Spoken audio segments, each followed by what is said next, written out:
Vote चोर गद्दी छोड़ mega rally eight Ramlila मैदान। नेक्स्ट नेशनल न्यूज, वोट चोर गद्दी छोड़ मेगा रैली न्यूज। आदरणीय अध्यक्ष महोदय श्री मल्लिकार्जुन खड़गे जी, माता जी श्रीमती सोनिया गांधी जी, बड़े भाई श्री राहुल गांधी जी, मंच पर विराजमान सभी वरिष्ठ नेतागण, सभी कांग्रेस के महासचिव, इंचार्ज सचिव, पीसीसी के अध्यक्ष, माननीय मुख्यमंत्री जी, सबका इस सभा में आज बहुत बहुत स्वागत। और मेरे प्यारे कार्यकर्ता भाइयों और बहनों, दिल्ली की हवा में आप सबका स्वागत। खास तौर से मेरे यूपी के जो भाई बहन हैं, आपने बहुत मेहनत की है, आपको बहुत बहुत स्वागत। कोहरे में आप आज सुबह सुबह ठंड में निकले, मैंने आपके वीडियो देखे, आपकी फोटो देखी, इसके लिए बहुत बहुत धन्यवाद।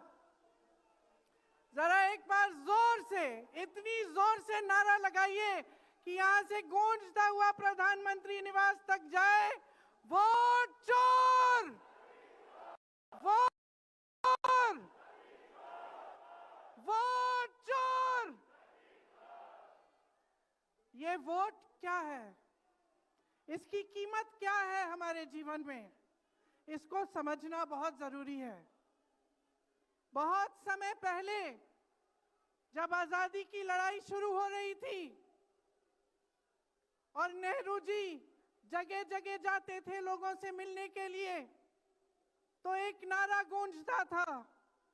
जब वो पहुंचते थे तो देश की जनता भारत माता की जय जयकार करती थी। उस समय नेहरू जी ने इस बात का उल्लेख किया कि भारत माता क्या है। उन्होंने कहा कि भारत की प्राकृतिक संपत्ति, भारत की नदियां, भारत के पहाड़, भारत के खेत तो भारत माता है ही, लेकिन भारत की जनता, भारत का एक एक बेटा, एक एक बेटी, जो इस धरती का पुत्र है, जो इस धरती की पुत्री है, वे सब भारत माता के अंश हैं। वे सब एक तरह से भारत माता ही हैं। और इसी सोच, इसी भावना ने हमारे संविधान को बनाया। इसी भावना ने आप सबको एक एक वोट दिया, जिससे आपका सबसे बड़ा अधिकार सरकार को चुनने का, सरकार को गिराने का आपको मिले। इसी सोच ने, इसी भावना ने इस तरह की संस्थाएं बनाई कि लोकतंत्र को मजबूत रखें। कैसी संस्थाएं थी ये? न्यायपालिका, मीडिया, संसद, ये राजनीतिक दल जिसका हम भाग हैं, विपक्षी दल, सत्ता पक्ष के जो नेता हैं वो, चुनाव आयोग, ये सब जनता के हित की रक्षा के लिए बनाए गए। इसीलिए जब आज हम देखते हैं कि इन सब संस्थाओं को कुचला जा रहा है, तो एक एक भारतवासी को उठना चाहिए, जागना चाहिए और ये समझना चाहिए कि जो वार हो रहा है वो सिर्फ इन संस्थाओं पर नहीं, लेकिन हम सब पर, आप सब पर, एक एक देश के पुत्र पर, एक एक देश की पुत्री पर वार हो रहा है। और इसे समझना बहुत ज्यादा जरूरी है। आज न्यायपालिका दबाव में है। सारी मीडिया, मेरे भाई बहन मीडिया के जो यहाँ खड़े हैं, बेचारे मजबूर हैं। सारी मीडिया या अडानी जी की है या अंबानी जी की है। आज परिस्थितियां ये है कि पिछले आम चुनाव में मुख्यमंत्रियों को जेल में डाला गया, कांग्रेस पार्टी का बैंक अकाउंट बंद कर दिया गया, भ्रष्टाचार के नाम पे तरह तरह के इल्जाम लगाए गए जिसका कोई प्रमाण नहीं है।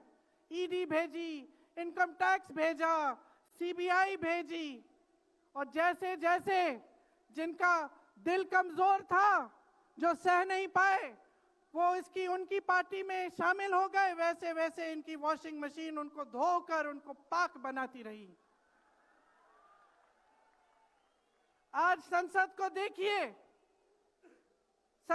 देखिए, मुश्किल से एक सत्र में दो बहस होती हैं। और जब हमने कहा, राहुल जी ने मुद्दा उठाया, खड़गे जी ने मुद्दा उठाया कि हमें बहस करनी है चुनाव पे, एसआईआर पे, जिस तरह से वोट चोरी हो रही है उस पे, तो घबरा गए, मानी नहीं बात। अंत में जाकर कैसे माने कि हम वंदे मातरम पर भी चर्चा करेंगे।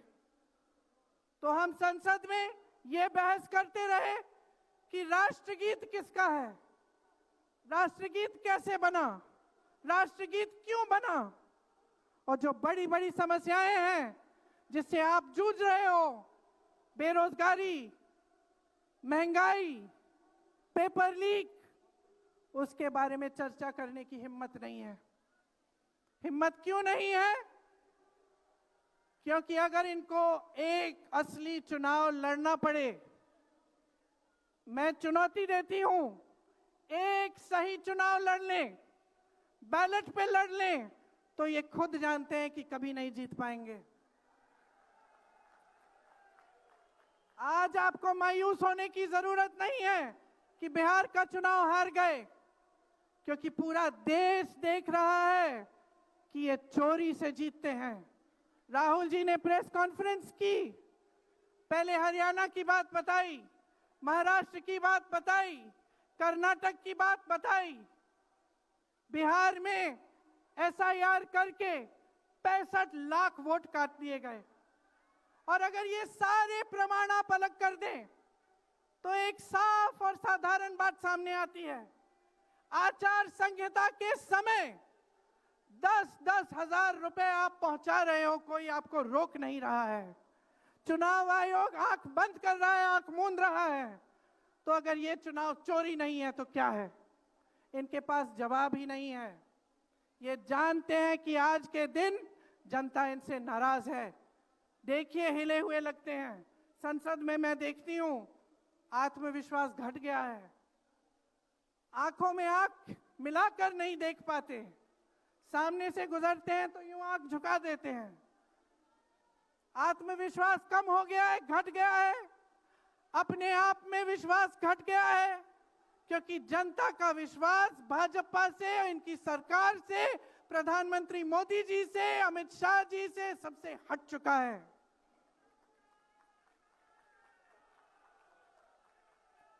आज इनको चुनाव आयोग की जरूरत है। चुनाव आयोग के बिना ये चुनाव नहीं जीत सकते। और याद रखिए, चुनाव आयोग के जो जो 3 अधिकारी हैं, उनके नाम आप याद रखिए, कभी मत भूलिए इनके नाम, क्योंकि ये आज हम लोकतंत्र पर वार कर रहे हैं। इतिहास में कभी ऐसा नहीं हुआ कि पूरा विपक्ष कह रहा है कि हमें विश्वास नहीं है चुनाव आयोग में, इन चुनाव में हमारा विश्वास नहीं है, ये चुनाव ठीक ढंग से नहीं किए जा रहे हैं। चुनाव की घोषणा से लेकर वोटर लिस्ट, आचार संहिता, प्रचार, मतदान, मतगणना, ईवीएम और नतीजे से तक हर कदम को, हर चीज को संदिग्ध बना दिया है इन्होंने। इनके साथ साथ सारी संस्थाएं इनके सामने झुक गई हैं, सरकार के सामने झुक गई हैं, इनको झुकाया गया है। राहुल गांधी जी ने बिहार चुनाव में लंबी यात्रा की एसआईआर के खिलाफ। क्यों की? क्योंकि एसआईआर में ये वोट काटकर चुनाव का नतीजा अपने पक्ष में करना चाह रहे थे। अब यूपी में शुरू हो गया है, 3 करोड़ नाम काटे गए हैं यूपी में। कितना योग्य है ये चुनाव आयोग भाजपा के लिए? ज्ञानेश कुमार, सुखबीर सिंह सांधू और विवेक जोशी, मेरे साथ बोलिए। ज्ञानेश कुमार, सुखबीर सिंह सांधू, विवेक जोशी। ये देश इन 3 नामों को नहीं भूलेगा। ये चाहे कितने भी बड़े बड़े ये कितने भी इंतजाम कर लें इन लोगों को बचाने के लिए, एक दिन इन्हें इस देश को जवाब देना पड़ेगा कि किस तरह से इन्होंने हमारे वोटों का अधिकार हमसे छीनने की कोशिश की, किस तरह से इन्होंने साजिश रची। हर मोर्चे पर ये सरकार विफल है, हर मोर्चे पर। आज डॉलर 90 रुपए का हो गया है। जब 60 रुपए का हुआ था तो कौन रो रहा था सड़कों पे? कौन रो रहा था सड़कों पे? नरेंद्र मोदी जी बार बार कहे जा रहे थे, आज क्यों नहीं बोल रहे हैं डॉलर पे? निर्यात लगातार घट रहा है, आयात महंगा हो रहा है, विदेश नीति फेल हो गई है इनकी।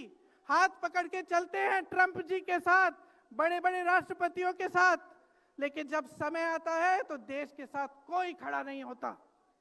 ये है इनकी विदेश नीति। और इनकी नीति कि देश की सारी संपत्ति अपने 2 चेलों को, अडानी जी और अंबानी जी को पकड़ा देते हैं। यहां देश का नौजवान महंगाई से जूझ रहा है, बेरोजगारी से जूझ रहा है, पेपर देता है, लीक हो जाता है, कोई उसकी सहायता नहीं है, नशे की तरफ जा रहा है, बैटिंग ऐप में पूरे दिन बिताता है। और बैटिंग ऐप चलाया कहां से जा रहा है? कहां से चलाया जा रहा है? सूत्रों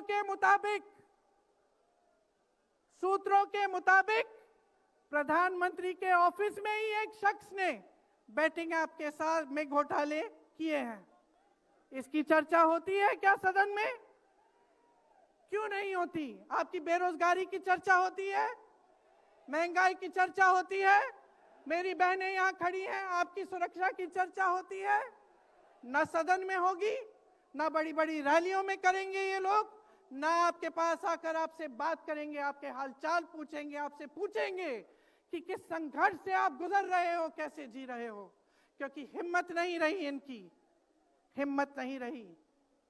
जो था, जो बना था, जो 75 सालों से सबने संघर्ष करके बनाया था, वो सब तमाम बिगाड़ रखा है। तो मैं यहां लंबी बात नहीं करना चाहती, आपसे सिर्फ ये कहना चाहती हूं कि आपका ध्यान भटकाने के लिए रोज रोज ये कोई नया मुद्दा निकालते हैं। आप खुद देख रहे हैं, आप अपना ध्यान केंद्रित करिए। ये वोट का अधिकार आपका सबसे बड़ा अधिकार है। इन्होंने सब कुछ खत्म कर दिया है, लेकिन सच्चाई आप देख रहे हैं, सच्चाई आप आज समझने लगे हैं। और वो सच्चाई आपकी सच्चाई है, आप जीते हैं उसे। ये आपका अधिकार है जो आस्ते आस्ते आपसे लिया जा रहा है। हमारी एक लंबी लड़ाई है, भारत माता की आत्मा की रक्षा की लड़ाई है। राहुल जी 8000 किलोमीटर की यात्रा करके आए हैं, देश भर में पहले पैदल चले, फिर यात्रा की इन्होंने किस लिए? न्याय के लिए, देश की एकता के लिए। हमारे अध्यक्ष जी खड़गे जी, इस उम्र में मैंने देखा है 47 डिग्री की गर्मी में हेलीकॉप्टर से उतरते हुए ऐसे बड़े बड़े मंचों में पसीने से लथपथ, लेकिन झुकते नहीं हैं, हटते नहीं हैं, चलते रहते हैं। ये है हमारी कांग्रेस की शक्ति। ये वही शक्ति है जिसने स्वतंत्रता संग्राम में हमें आजादी दिलाई। ये वही शक्ति है जो सच्चाई से पीछे कभी नहीं हटेगी। ये वही शक्ति है जो आप सबको यहाँ लाई है। आज आपको ये संघर्ष की शक्ति दी है कि इस माहौल में इस समय आप खड़े रहे अपनी पार्टी के साथ। ये देश की महान जनता है और हम अपना दायित्व समझते हैं, अपना धर्म समझते हैं कि हम आपके वोट की रक्षा करें, संविधान की रक्षा करें और आपके अधिकारों को मजबूत करें।